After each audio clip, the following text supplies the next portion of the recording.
Hi guys welcome to my mini blog. तो आज हूँ सरस्वती पूजा।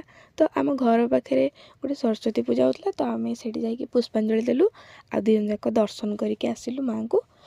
तापर आम बाहर 5टारे मार्केट बिल्डिंग रिंकी कौन किणवार थिला मोर भी कौन किसी किणा था देखिए चलतु कौन किणाकिणी कर। तो फास्ट आम गलु टे आइज पार्क।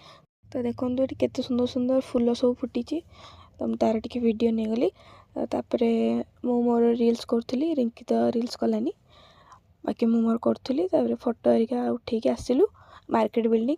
तो ये किसी किणवार थिला तापरे ये आम बसलु मार्केट रे हठात मौसी मौसा समस्त देखाले। तो ये पुओ देखु केमती हूँ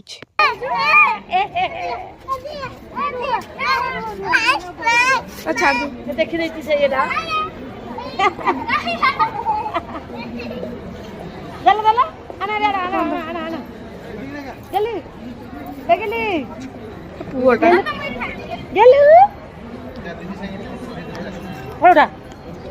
मौसी मौसा हरिका समस्त पलैले। तो रिंकी गोटे ड्रेस देखला कौन पसंद आसीगला से जाकि देखुला के टଙ୍କା पचारा। तो सांग सांग फाइनाल करके ड्रेसटा आणला सी।